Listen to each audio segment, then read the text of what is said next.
हर हर महादेव। ओम नमः शिवाय। स्वागत है आप सभी का मेरे चैनल पर। आज मैं आपको शनिवार व्रत की कथा सुनाऊंगी। तो चलिए सुनते हैं कथा। शनिवार व्रत की विधि जान लेते हैं। इस दिन शनि की पूजा की जाती है। काला तिल, काला वस्त्र, तेल, उड़द शनिदेव को बहुत प्रिय है, इसलिए इनके द्वारा शनिदेव की पूजा होती है। शनि की दशा को दूर करने के लिए यह व्रत किया जाता है। शनि स्तोत्र का पाठ भी विशेष लाभदायक सिद्ध होता है। तो चलिए सुनते हैं शनिवार व्रत की कथा। एक समय सूर्य, चंद्रमा, मंगल, बुध, बृहस्पति, शुक्र, शनि, राहु और केतु इन ग्रहों का आपस में झगड़ा हो गया कि हम सब में से सबसे बड़ा कौन है।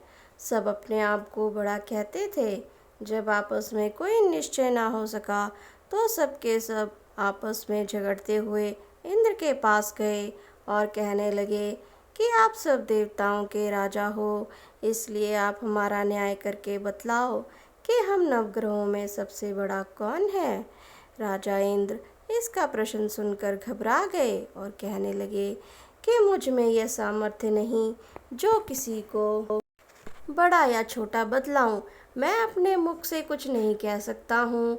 हाँ, एक उपाय हो सकता है। इस समय पृथ्वी पर राजा विक्रमादित्य दूसरों के दुखों का निवारण करने वाला है, इसलिए तुम सब मिलकर उन्हीं के पास जाओ, वही तुम्हारे दुखों का निवारण करेंगे। ऐसा वचन सुनकर सभी ग्रह देवता चलकर भूलोक में राजा विक्रमादित्य की सभा में जाकर उपस्थित हुए और अपना प्रश्न राजा के सामने रखा। राजा उनकी बात सुनकर बड़ी चिंता में पड़ गए कि मैं अपने मुख से किसको बड़ा और किसको छोटा बतलाऊं। जिसको छोटा बतलाऊंगा वही क्रोध करेगा, परंतु उनका झगड़ा निपटाने के लिए एक उपाय सोचा कि सोना, चांदी, कांसा, पीतल, शीशा, रांगा, जस्ता, अभ्रक और लोहा नवों धातुओं में से 9 आसन बनवाएं। अब आसनों को क्रम से जैसे सोना सबसे पहले और लोहा सबसे पीछे बिछाए गए। इसके पश्चात राजा ने सब ग्रहों से कहा कि आप सब अपने अपने सिंहासनों पर बैठिए। जिसका आसन सबसे आगे वह सबसे बड़े और जिसका आसन सबसे पीछे वह सबसे छोटे। जानिए, क्योंकि लोहा सबसे पीछे था वह शनिदेव का आसन था, इसलिए शनिदेव ने समझ लिया कि राजा ने मुझको सबसे छोटा बना दिया है। इस पर शनि को बड़ा क्रोध आया और कहा कि राजा, तू मेरे पराक्रम को नहीं जानता। सूर्य एक राशि पर 1 महीना, चंद्रमा 2.25 महीना 2 दिन और मंगल 1.5 महीना, बृहस्पति 13 महीना, बुध और शुक्र 1 महीने, परंतु मैं एक राशि पर 2.5 अथवा 7.5 साल तक रहता हूँ। बड़े बड़े देवताओं को भी मैंने भीषण दुख दिया है। राजन सुनो, राम जी को 7.5 आई और वनवास हो गया और रावण पर आई तो राम ने लक्ष्मण के साथ सेना लेकर लंका पर चढ़ाई कर दी, रावण के कुल का नाश कर दिया। हे राजा, अब तुम सावधान रहना। राजा कहने लगा, जो कुछ भाग्य में होगा देखा जाएगा। उसके बाद अन्य ग्रह तो प्रसन्नता के साथ चले गए, परंतु शनिदेव बड़े क्रोध के साथ वहां से सिधारे।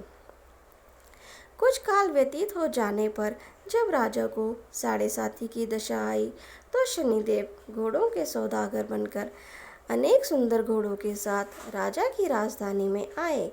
जब राजा ने सौदागर के आने की खबर सुनी तो अश्वपाल को अच्छे अच्छे घोड़े खरीदने की आज्ञा दी। अश्वपाल ऐसी अच्छी नस्ल के घोड़े देखकर और उसका मूल्य सुनकर चकित हो गया और तुरंत ही राजा को खबर दी। राजा उन घोड़ों को देखकर एक अच्छा घोड़ा चुनकर सवारी के लिए चढ़ा। राजा घोड़े के पेट पर चढ़ते ही घोड़ा जोर जोर से भागा। घोड़ा बहुत दूर एक बड़े जंगल में जाकर राजा को छोड़कर अंतर ध्यान हो गया। इसके बाद राजा अकेला जंगल में भटकता फिरता रहा। बहुत देर के पश्चात राजा ने भूख और प्यास से दुखी होकर भटकते भटकते एक ग्वाले को देखा। ग्वाले ने राजा को प्यास से व्याकुल देखकर पानी पिलाया। राजा की उंगली में एक अंगूठी थी। वह उसे निकालकर प्रसन्नता के साथ ग्वाले को दे दी और शहर की ओर चल दिया। राजा शहर में पहुंचकर एक सेठ की दुकान पर जाकर बैठ गया और अपने आप को उज्जैन का रहने वाला तथा अपना नाम वीका बतलाया। सेठ ने उसको कुलीन मनुष्य समझकर जल आदि पिलाया। भाग्यवश उस दिन सेठ की दुकान पर बिक्री बहुत अधिक हुई। तब सेठ उसको भाग्यवान पुरुष समझकर भोजन कराने के लिए अपने साथ ले गया। भोजन करते समय राजा ने आश्चर्य की बात देखी कि खूंटी पर हार लटक रहा है। वह खूंटी उस हार को निगल रही है। भोजन के पश्चात कमरे में आने पर जब सेठ को कमरे में हार ना मिला तो सबने यह निश्चय कर लिया कि सिवाय वीका के और इस कमरे में कोई नहीं है, अतः अवश्य ही उसी ने हार चोरी किया है। परंतु वीका ने हार लेने से मना कर दिया। इस पर 5-7 आदमी इकट्ठे होकर और उसको फौजदार के पास लाए। फौजदार ने उसको राजा के सामने उपस्थित कर दिया और कहा कि ये आदमी तो भला प्रतीत होता है, चोर मालूम नहीं होता, परंतु सेठ का कहना है कि उसके सिवाय और कोई घर में आया ही नहीं, अवश्य ही इसी ने चोरी की है। तब राजा ने आज्ञा दी कि इसके हाथ पैर काटकर चौरगिया किया जाए। राजा की आज्ञा का तुरंत पालन किया गया और वीका के हाथ पैर काट दिए गए। इस प्रकार कुछ काल प्रतीत होने पर एक तेली उसको अपने घर ले आया और कोलू पर उसको बिठा दिया। वीका उस पर बैठा हुआ जबान से बैल हाँकता रहा। शनि की दशा समाप्त हो गई और एक रात को वर्षा ऋतु के समय वह मल्हार राग गाने लगा। उसका गाना सुन शहर के राजा की कन्या उसके राग पर मोहित हो गई और दासी को खबर लाने को भेजा कि शहर में कौन गाना गा रहा है। दासी शहर में फिरती फिरती क्या देखती है कि तेली के घर में चौरगिया राग गा रहा है। दासी ने महल में आकर राजकुमारी को सब वृतांत सुना दिया। बस उसी क्षण राजकुमारी ने अपने मन में यह प्रण कर लिया कि चाहे कुछ भी हो, मैं इस चौरगिया के साथ विवाह करना है। प्रातःकाल होते ही जब दासी ने राजकुमारी को जगाना चाहा तो राजकुमारी अनशन व्रत लेकर पड़ी रही। तब दासी ने रानी के पास जाकर राजकुमारी के ना उठने का वृतांत कहा। रानी ने तुरंत ही वहां पर आकर राजकुमारी को जगाया और उसके दुख का कारण पूछा। तो राजकुमारी ने कहा कि माता जी, मैंने ये प्रण कर लिया है कि तेली के घर में जो चौरगिया है उसी के साथ विवाह करूंगी। माता ने कहा, पगली, यह बात क्या कर रही है? तुझको किसी देश के राजा के साथ परणाया जाएगा। कन्या कहने लगी कि माता जी, मैं अपना प्रण कभी नहीं तोड़ूंगी। माता ने चिंतित होकर यह बात राजा को बताई। तब राजा महाराज ने भी आकर यह समझाया कि मैं अभी देश देशांतर में अपने दूध बेचकर सुयोग्य, रूपमान एवं बड़े से बड़े गुणी राजकुमार के साथ तुम्हारा विवाह करूंगा। ऐसी बात तुमको कभी नहीं करनी चाहिए। कन्या ने कहा, पिताजी, मैं अपने प्राण त्याग दूंगी, परंतु दूसरे से विवाह नहीं करूंगी। इतना सुनकर राजा ने क्रोध से कहा, यदि तेरे भाग्य में ऐसा ही लिखा है तो जैसी तेरी इच्छा हो वैसा ही कर। राजा ने तेली को बुलाकर कहा कि तेरे घर में जो चौरगिया है उसके साथ मैं अपनी कन्या का विवाह करना चाहता हूँ। तेली ने कहा, यह कैसे हो सकता है? कहाँ आप हमारे राजा और कहाँ एक नीच तेली। परंतु राजा ने कहा कि भाग्य के लिखे को कोई नहीं टाल सकता। अपने घर जाकर विवाह की तैयारी करो। राजा ने उसी समय तोरण और बंधनवार लगाकर अपनी राजकुमारी का विवाह चौरगिया विक्रमादित्य के साथ कर दिया। रात्रि को जब विक्रमादित्य और राजकुमारी महल में सोए तो आधी रात के समय शनिदेव ने विक्रमादित्य को स्वप्न दिया और राजा से कहा, राजा, और कहो, मुझको छोटा बतलाकर तुमने कितना दुख उठाया। राजा ने क्षमा मांगी। शनिदेव ने प्रसन्न होकर विक्रमादित्य को हाथ पैर दे दिए। तब राजा ने कहा, महाराज, मेरी प्रार्थना स्वीकार करें कि जैसा दुख आपने मुझे दिया ऐसा और किसी को न दें।